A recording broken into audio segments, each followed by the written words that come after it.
From exposing Diddy way before his allegations, because P. Diddy be wanting to party, and you gotta tell him no. You got to tell him no. to warning the United Healthcare CEO in advance. There's a guy from Nestle that doesn't think water is a human right. I mean, that guy should be hunt down and yeah, right? Here are 6 times comedians tried to warn us, starting with Cat Williams, who jokingly revealed Hollywood's rampant drug use way back in 2006. Doing drugs in the ATL, the at least excuse himself, go to the bathroom or something. Then Hollywood just do the drugs right in front of you and act like ain't happened. You in the middle of a goddamn meeting. So what we're gonna do is we're gonna do the movie with you, and then we're gonna go back. Did you know that I can see you? You right there, it's on your nose. And after Hollywood producers, Cat indirectly blew the whistle on Diddy next. Motherfucker be gay in Hollywood, you never expected. They be having these big mansion parties, and the mansion party, the whole mansion is a party, and then it's a separate party in the little rooms. I ain't been famous that goddamn long. I'm excited in a motherfucker to be at the mansion party. You be looking at all the goddamn rooms, and you around and look in the wrong room. Still joking, Cat also exposed the devious nature of Diddy's parties. Nick, come here. Is that two kissing? Is one of them Professor Obi? He came out the closet. But an even more brutal exposition came when Cat predicted Diddy's arrest months before it happened. Cat's biggest reveal came when he explained how Hollywood Top Shots forced black comedians to wear dresses on TV. And I won't work with Ricky Smiley again unless he's in a dress. Now, what was Ricky Smiley's next movie? Did he wear a dress in it? You bet he did. It's in my contract. And only Cat. Even Dave Chappelle had the same sentiment in his 2006 interview with Oprah. I mean, I'm a conspiracy theorist to a degree. Like, when I connect dots that maybe shouldn't be connected, I don't know. But certain dots, like when I see that they put every black man in the movies in a dress at some point in their career, I'll be connecting them down like, wow, these brothers gotta wear a dress. That's happened to me. And Dave soon recounted his own story. They come in, the writer comes in, I think he's the writer, he's like, Dave, listen, we got this hilarious scene where Martin's sneaking out of jail, so he disguises you as a prostitute. And he put this dress on, and what? No, I'm not doing that. I don't feel comfortable with that. That should have been in the discussion. But, unlike Kevin Hart, Dave had his boundaries set. I'm not wearing no dress, man. I'm funnier than a dress. Just give me something funny to say. I don't need to wear no dress to be funny. What am I, Milton Berle? You know, we're going like this. And then finally he's like, and he leaves. And then like the director comes, Dave, it really would be great if you wear the dress. What is wrong? What is this, Brokeback Mountain in here? So. And Dave's firm decision instantly put the spotlight on Hollywood's lies. Why are they putting us in these dresses? But the minute it was clear, I was adamant. I'm not wearing a dress. I'm not wearing the dress. All right, fine. Think of something else. That comes back 10 minutes later. The whole new scene. Hot damn, how did you write the scene so fast?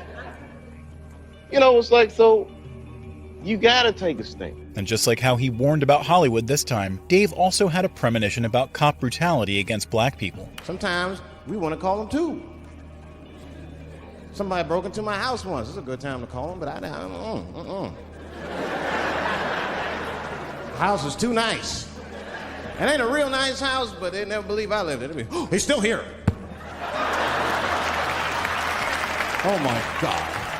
And Dave's jokes had no limit. Open and shut case, Johnson. I saw this once before when I was a rookie. Apparently this broke in and hung up pictures of his family everywhere.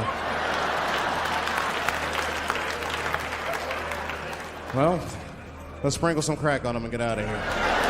Someone else who also has no limits with his comedy is Bill Burr, who called out Kanye's Nazi transformation years before it happened. That's a direct quote. My biggest regret is I'll never get to see myself perform live. Dude, you put that ego in a white dude that is, ich bin einen in der Streisen. What's the Blitzkrieg? What's a superior race? It all started when Bill discovered Kanye for the first time. Early on, she was loving the guy, and I was thinking he was cool. And then one day I saw him do an interview, and he was talking about how great he was, and there was just this look that was in his eye, and it just made me nervous. I'm like, dude, this guy's volatile, man. There's something with this guy. He's making me nervous. This guy is like right on the edge of like snapping, right? He also explained how problematic Kanye sounded. I didn't know it was him, and he was just in the middle of talking about how great he was, and I came walking in, and all I did was hear this and like literally a chill ran down my spine, and I just started thinking like, no! And I turned and I looked before it even registered that it was Kanye. My first thought was, oh, thank God. Oh, thank God. It's just a black guy. Oh, thank God. It's just a black guy. But Bill wasn't finished taking Kanye to the cleaners yet. If that ego, however, had floated down and landed in a blue-eyed white dude, there is no telling the damage that could have been done. You're talking entire civilizations wiped out, worldwide famine, the moon colliding with the earth. Thank God that ego landed in a black guy. And he kept putting the spotlight on Kanye's narcissism. Next time Kanye's going off on himself, I'm telling you, just close your eyes, forget it's him, and really listen to what is coming out of this guy's mouth. He says like I'm a genius. I'm a god. I'm Shakespeare.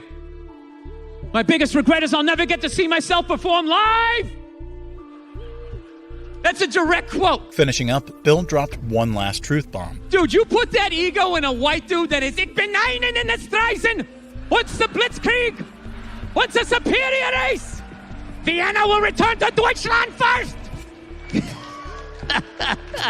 And it would come true years down the line. That's right. You're not Hitler. You're not a Nazi. You don't deserve to be called that and demonized. Well, I see good things about Hitler also. The Jew, I love everyone. I'm done with the classifications. Every human being has something of value that they brought to the table, especially Hitler. Not stopping there, Bill also had another foresight on a Conan interview about the assassination of greedy CEOs. There's a guy from Nestle that doesn't think water is a human right. I mean, that guy should be hunted down and right?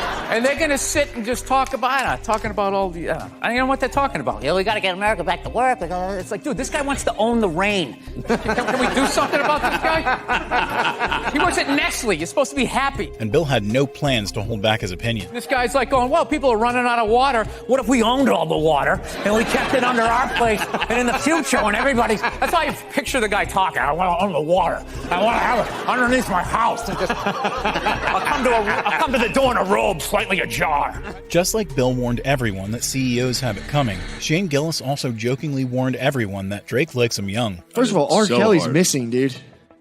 What the f***? R. Kelly's missing. Kells is missing? Kells is missing, dude. He Con-Aired and he got away. What? Yeah, dude. R. Kelly got away. That reminds me, I do want to say this. I want to be on the record. Drake's going to be, he's on that R. Kelly tip. You think so? Drizzy Drake likes him young. But even as a joke, Shane delivered a scarily accurate prophecy. That's somewhat known already, but this is one of those things where I want to, you got to say something. Like, remember Louis, that whole thing? Yeah. And like, we knew about that. Yeah. And we were just like, I don't know. Drizzy Drake's into the young ones. He's going to get got in the next 5 years. Oh. Unfortunately. Love me some Drizzy Drake, dude. And while Shane tried to backtrack, it was already too late. He just likes young girls. Okay, how young? Again. Post-pedophile. Like 17. Ah, dude, that's called a pedophile, bro. No, it's not. It's not a pedophile. Pedophile. Pre-pubescent. Pedophile. Okay. Yeah. You got the guy with that itch. You don't think he's going to Thailand? Just like Shane's political disaster joke came true, Joe Rogan also foreshadowed the LA wildfire disaster 6 months before it happened. He goes, it's just going to be the right wind, and fire's going to start in the right place, and it's going to burn through LA all the way to the ocean, and there's not a thing we can do about it. I go, really? He goes, yeah, we just get lucky. He goes, we get lucky with the wind. He goes, but if the wind hits the wrong way, it's just going to burn straight through LA, and there's not going to be a thing we can do about it. And Joe predicted everything down to the last detail. When they're talking about like thousands of acres that are burning simultaneously with like 40-mile-an-hour winds. And the wind's just blowing embers through the air, and those embers are landing on roofs, and those houses are going up, and they're landing on bushes, and those bushes are going up, and everything's dry. And once it happens in a way where it's so spread out that there's nothing they can do. Just like Joe recited everything about the LA fire, Sean Wayans recreated Will Smith and Chris Rock's jaw-dropping moment years in advance. And you know the address? www.//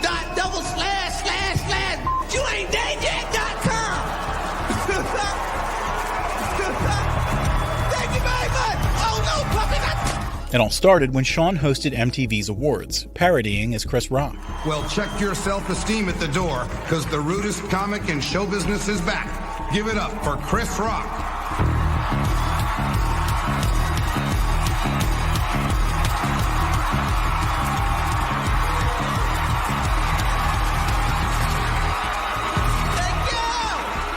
And this version of Chris Rock had no chill. Britney Spears.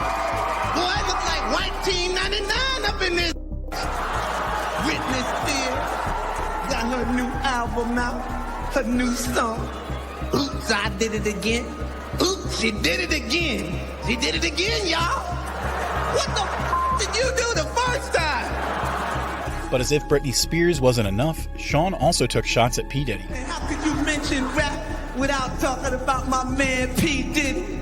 P. Diddy, Sean John, Sean Puppet Cone. Got in a little bit of trouble this year, huh, Pup? Got in some trouble. Went out and hired Johnny Cochran. Actually, you didn't hire Johnny Cochran, you just sampled OJ's defense team.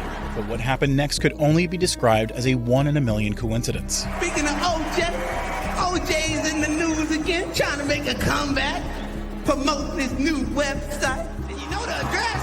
www.//youain'tdeadyet.com.